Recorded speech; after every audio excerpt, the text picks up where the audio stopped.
something essential to say about the symbolic before we move on. Okay, good. Okay, so here's a key thing. So if Lacan, if you want to say, Lacan, we talk about Heidegger's the thinker of being, right? Merleau-Ponty's the thinker of perception. Certain Lacanians will probably disagree with me on this, but I think it's fair to say that Lacan is the thinker of lack. Because all of these things, whether we talk about the phallus, objet, petit, jouissance, das Ding, they're all different types of lacks, right? And they all have different statuses, but Lacan is fundamentally concerned with lack. And he doesn't think lack truly enters into the human equation until the signifier, right? And by the signifier, he uses this like how the French use the term the other. It means the others. It means the signifier means signifiers. It means language. Yeah, sometimes, of course, he's talking about a particular signifier, but it's the signifier can usually be read as language, the symbolic order, etc. So here's the thing. The world doesn't lack anything in and of itself. It's only language that produces lack. Things are only missing or absent because we have used a language system to determine that they belong in a certain place. Now, Lacan's example is the Dewey Decimal System that they used in libraries. So say you walk in and you want to read Sartre's Being and Nothingness, and you go over to the philosophy section, you look to the shelf with the S's, and you notice that where being and nothingness should be, it's gone, right? And you say, oh, it's lacking, it's missing, it's not there, it's absent. It's only the signifier, it's only language that produces this absence, right? Absence depends on integration into language. And this is fundamental, right? This is going to shape our very subjectivity because it's with us that things lack. Think about it. To be a desiring subject, to say I desire, means to lack something. Whatever it is that you desire, you lack. You wouldn't desire it if you had it. And so when Lacan talks about the barred subject or the divided subject or the subject of desire, or he's talking about a person with a lack, somebody who's lacking something. And so lack is this fundamental concept in Lacanian psychoanalysis, and we're going to see that it takes on a number of different shapes and forms. And so, but it's important to realize that lack is, somebody just mentioned in the chat, needs. Yeah, I would like to go, that would take us too far off course, but Lacan does focus on needs, and maybe we'll circle back around to needs a little bit, but there's this dialectic in Lacan that goes from needs to demands to desire, and Lacan was really big on this dialectic in the earlier period of his work. It's a big part of the mirror phase, right? Yeah, obviously, here's the thing. To talk about needs, we're going to have to talk about drives and how, and then we get into demand. It's a whole other thing. So maybe we'll come back to that if we have a chance. But for now, though, it's needs. It's the dialectic between what three things, though? It goes from needs to demand to desire. It's considered like this Lacanian dialectic. You move from one to the other. Okay. Yeah, if we have a chance, that creepy fellow, we'll come back to that. I just erased it to write the other thing, and I made space on this other side here for lack. But when you're thinking of lack, I would point back at this trophy, right? Your ideal ego is to be that kiddo who gets the thing. You know the thing. Once you get it, then you gain the respect or recognition from a community or a person that you aspire to be elevated in, and the fact that you lack that thing that you need is probably why you're such an awkward fucking teenager, huh? It's like, it's a big part of it. It's like you've got ideas that there are things that you need before you can even respect yourself. So, well, and this is, we'll come back to this because we need to get into fantasy and all this other stuff to start talking about it. But our lack, I mean, this is what's so fundamental to the kid, and this is a dynamic that we take with us our whole life. Is I mean, this is where you can really affect people, right? If you say the wrong thing to them, if you point out something they lack, and that's precisely what they're trying to cover over. This is like psychic damage to them, right? Huge problem with toxically masculine dudes, especially, right? Yeah, exactly. This is where Lacan is very helpful when it comes to this problem, because the whole point is, the toxic masculine kind of mindset is I have to be the subject that lacks nothing. Well, that is as imaginary as it gets. We all lack. I mean, you're not a human being unless you lack, and lack in this fundamental sense, and then of course this is going to carry out to particular lacks. But anyway, okay, so we've talked about the imaginary, we've talked about the symbolic, and there's stuff that I could add on, but let's get to the real.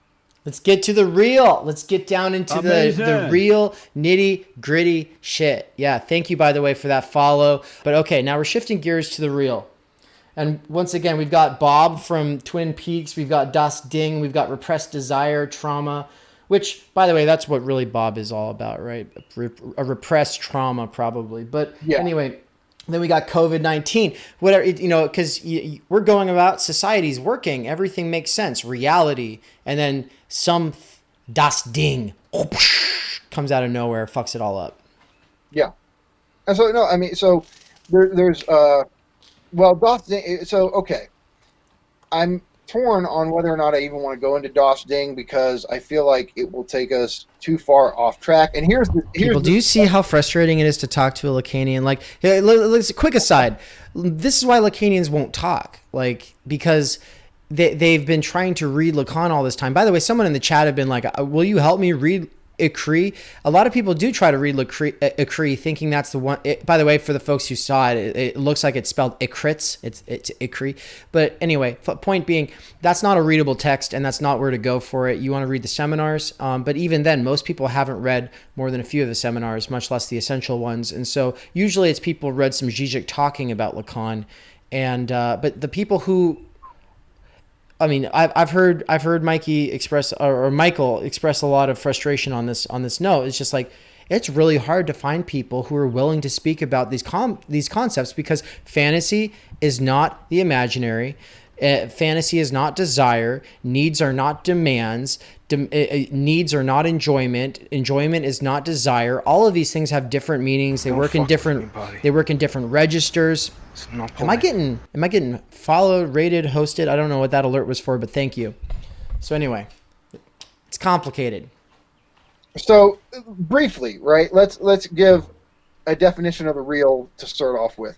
The real is all of those dynamics, aspects, things that are repressed, that are in the unconscious, that don't seem to have any bearing, any reality whatsoever. We don't notice them, we're not aware of them in our everyday conscious reality, and yet they're there, and they are fundamentally structuring our reality more than any of the shit that we're conscious of. And there's moments when this stuff breaks through, right? That it ceases to be repressed, it ceases to be unconscious, and it explodes into conscious reality, and it has a way of exploding it or shattering it. And this works on the individual level, which is if you suffer a horrific trauma, right, and it gets repressed, it has a way of constantly eating at you, constantly returning in various forms, and it's going to continue to return in various forms until it's dealt with, right, until it's worked through. And at the social level, right, I use the example of coronavirus. I mean, 2 months ago, we thought, oh, it's just some virus, not that big of a deal. And then, of course, look what it does to our conscious social reality. Our whole world's been turned upside down by this thing that just explodes from out of nowhere and shatters the coordinates of our social reality. And so the real is basically, you can just think of it, it's all the stuff that's in our blind spot. It's the aspects of ourselves that we're not aware of. It's the desires that we have we're not aware of. It's all of those nature in a sense has this real dimension, right? We think we've mastered nature because of science and technology, but we haven't. Nature can throw us a curveball at any second. And all of these aspects, these unconcealed aspects of nature or of ourselves that we're not aware of, they all count as the real. And so the reason like I think he talked about it and called it the real, and a lot of the times it was capitalized, and the reason he contrasts this with reality is the real is the really real. It's what really is structuring our world and ourselves. And yet it seems as if it has no reality at all when viewed from the perspective of our waking conscious reality. And so there's all kinds of various elements of the real. One, the most famous is objet petit. And Dave, if you should probably if you haven't already, write that on the board. I think you did. Okay. It's a French term, and if you translate, it doesn't work in translation. And if you do it literally, it's object small o, which obviously means next to nothing, right? The much more helpful term for this is the object cause of desire. But here's the problem. And this is one of the big obstacles to get past when you get into reading Lacan. The way Lacanians use the word object is incredibly confusing. At least us Americans, us in the English-speaking world, when we think objects, we think about physical things that take up space, right? We think about things that can be weighed on a scale when we use the word object. And that's not how Lacanians use this term. Right, there's an object of a sentence. Right, exactly. Right. It's probably more like that kind of an object, right? Well, like phantasmatic objects, right? But the thing is, when we talk about objet petit in its purest form, it's no thing. It's just it's just a lac. It's just this X that we posit that, I mean, it doesn't take up any space. You can't weigh it.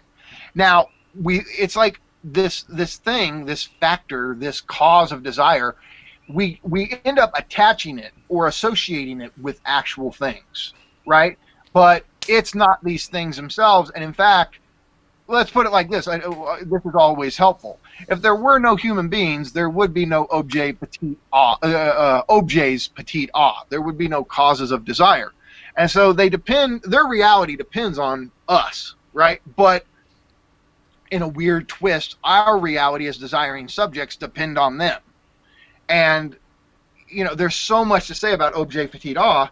And I wrote a whole blog post devoted to this because it's a long one. Long and nuanced concept, and it does so much. The best way to approach it is to say, okay, look, there's objects we desire. There's things that we sit around and think, oh, if I could just be married to a person like this, or if I just had a house that with certain things in it, right? Or if I had that car, or if I had that job, right? There's things that we are aware that we desire, or the objects of desire.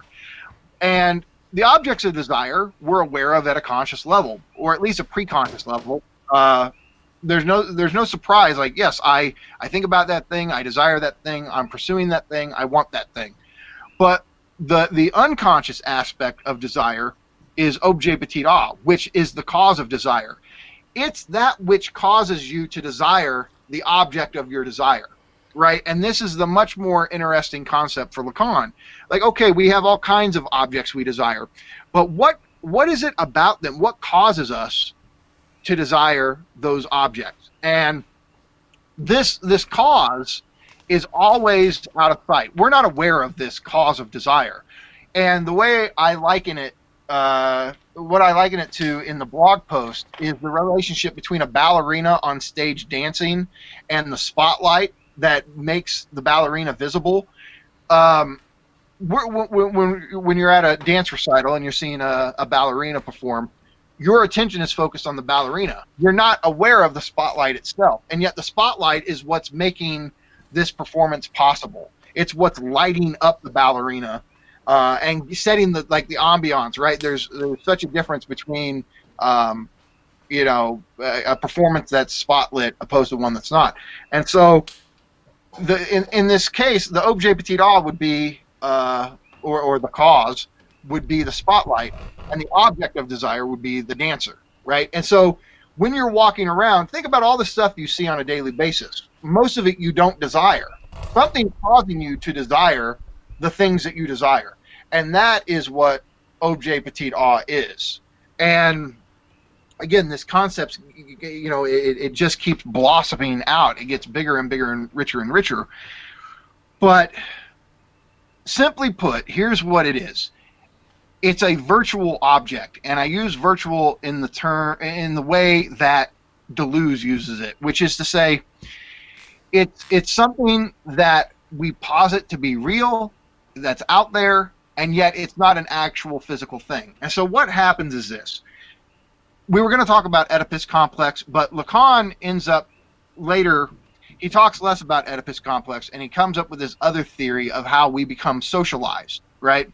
And instead of talking about the mother and the father and all that, he ends up talking about S1 and S2 and objet petit. But to take all the jargon out of it, right, here's what happens. At some point when you're a kid, some external authority is going to step in and say, you cannot live an existence of immediate gratification. You can't just do whatever you want whenever you want and experience the type of bodily sensations you want whenever you want. There has to be limits put on your body, put on your physical reality in order for you to become socialized, to take on the norms of your society, right? And this, I mean, if we think about it in terms of Lacan's concept of the Oedipus complex, it has to do with you have to separate from your mother's body, right? And by mother, again, I mean primary caregiver. The mother could be a biological man. But whoever your primary caregiver is, the kid has been attached to this person since day one. A human child requires constant care and attention. And at some point, the immediate gratification the child gets from the other has to be broken. And this is what Lacan at one point calls symbolic castration. And it's not castration in the Freudian sense of, if I don't do what my dad is demanding of me, he's going to cut my penis off. It's not that at all. Symbolic castration, what's castrated is just you living in a state of immediate gratification. Now you have to live according to certain guidelines, principles, rules, i.e. you have to live in accordance with the law. And so, in a weird sense, to enter into the symbolic order, to become socialized, you have to give up this immediate gratification, and yet it's not really an immediate gratification isn't an object. It's not some literal thing you give up. But the very fact that law or the big other or the symbolic order demands this of you, you're sacrificing something, and after you make this sacrifice, this becomes a structure. That thing that you gave up, that little, I had to sacrifice it to become a social subject, that what falls out, as Lacan puts it, is objet petit.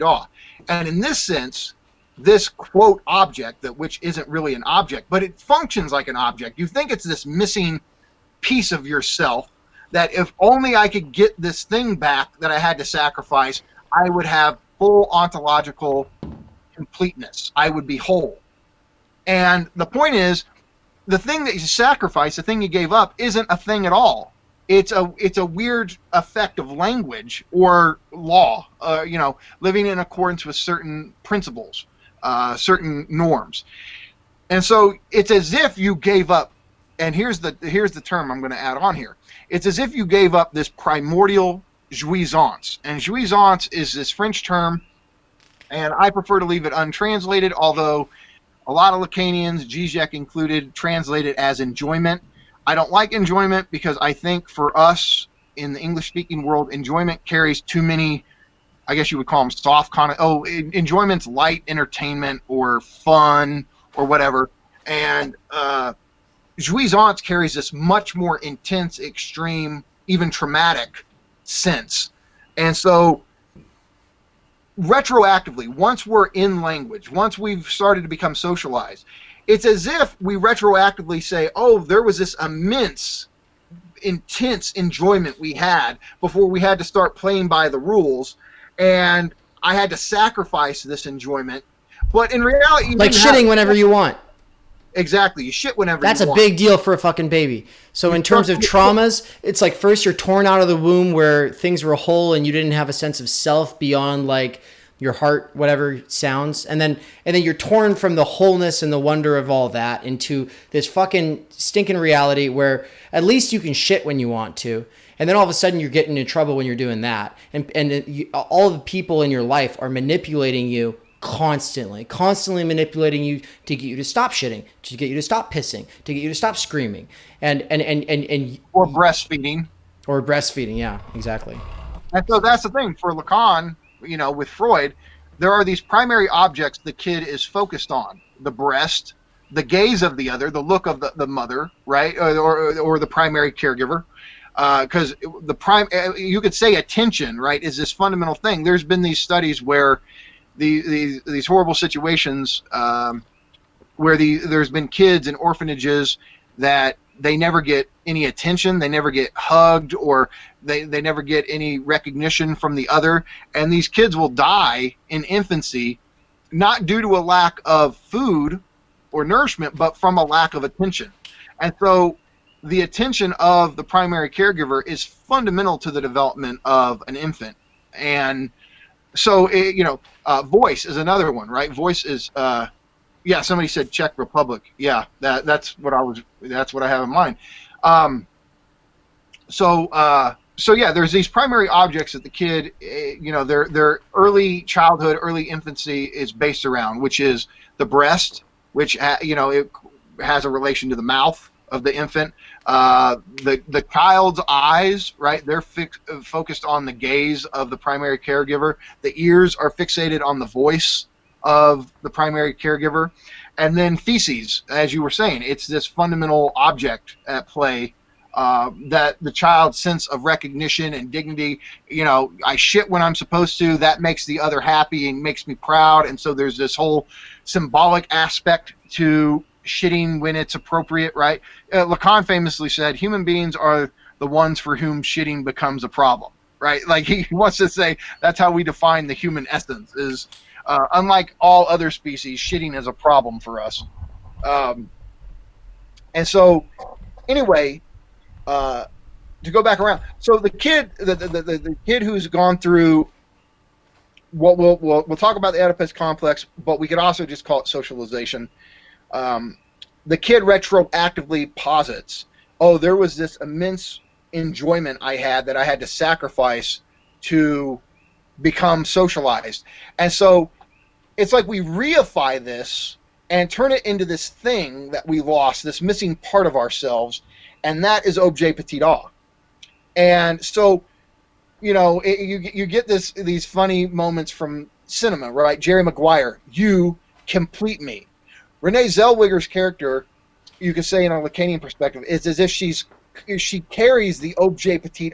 She carries the cause of desire, right? It's not an object of desire. It's the very thing that makes you desire in the first place. Well, you only desire, as a kid, you only desire precisely because you lack jouissance, because you lack satisfaction. It's been evacuated from your reality. Now everything's not immediate gratification.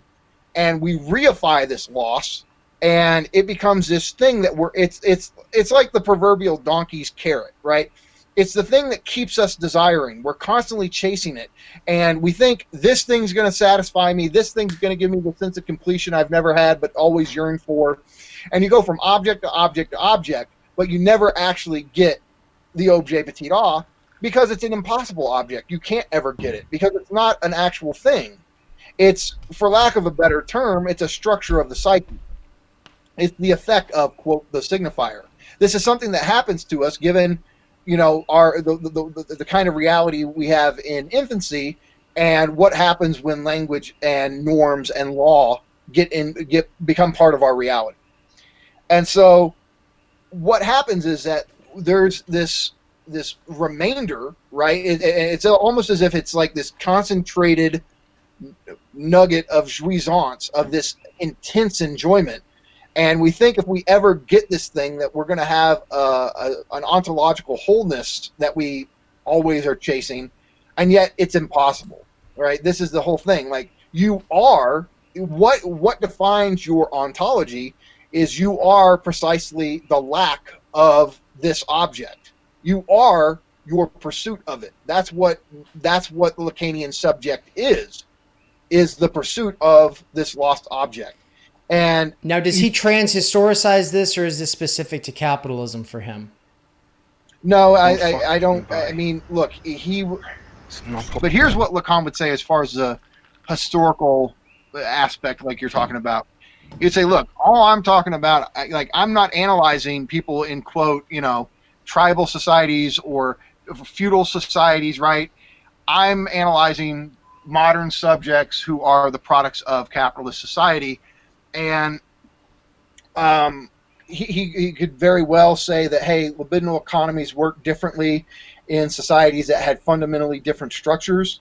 I don't think, you got to realize, and this is of fundamental importance when approaching Lacan's work, he says it time and time again. In every seminar, at one point, he'll say something along these lines, which is, hey, I'm not a theorist. I'm not doing this for like a Marxist political economy or critique of ideology. I'm not doing this for the sake of philosophy. My seminar is the fundamental purpose it serves is to train young analysts to become analysts, to train them for the work of psychoanalysis. And so a lot of us who are interested in philosophy will approach Lacan's work like we're getting ready to read Heidegger or Kierkegaard or Nietzsche, and we're not, because he has a fundamentally different purpose in holding these seminars. He wants to train analysts to be good analysts, to be able to do the work of helping people deal with their traumas, their hang-ups, their fixations. And so that's one of the tricks that we end up having as people who come from philosophy, is we think this guy's going to be a philosopher and that his goal is to make philosophical arguments that establish philosophical truth. No, that's not what he's doing. He's trying to say, this is what you're going to deal with in the clinical setting, and here are conceptual tools that help you manage, interpret, and understand what you're dealing with. And so we always have to keep that in mind when approaching Lacan, is he's not speaking from, he would call it the subject of enunciation, right? He makes a distinction between subject of enunciation and the subject of the enunciated, or the subject of the statement, which is to say, there's what you say about yourself when you speak, but then there's also the position from which you speak it, right? And we think that Lacan is speaking from the position of a philosopher, and he's not. He's speaking from the position of a clinician, somebody who every day is helping people work through their traumas and their unconscious dynamics. So, it's wrong to just go to him like he's engaged in philosophy, right? Even though he uses so many philosophical ideas. He read a lot of our favorites, but yeah, it's not his primary thing.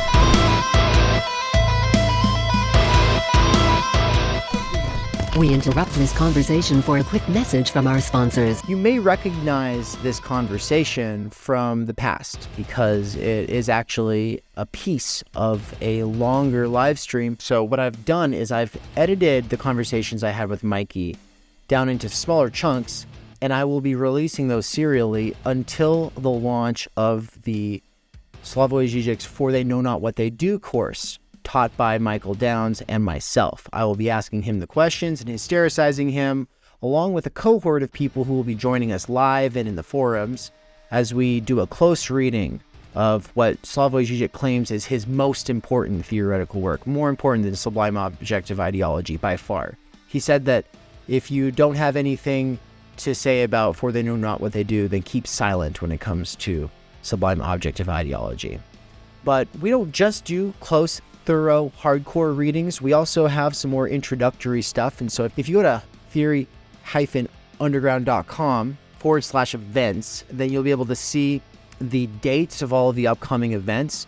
You see that the Idea of University, taught by myself, Brian, and Ann, a couple of educators who are very close to me, and we wanted to focus on Carl Jasper's short work, The Idea of University, as a way to start the year, but it's also a way for Theory Underground to get off on the right track. January 25th is the Professional Managerial Class Consciousness course that I'm co-teaching with Elton LK of the Working Class Intelligentsia podcast. And then in February, on the 25th of February, launches Zizek's For They Know Not What They Do.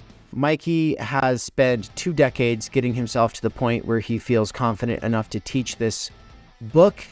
And I think that humility and effort that he's put in is something that we can all learn from. I mean, come on.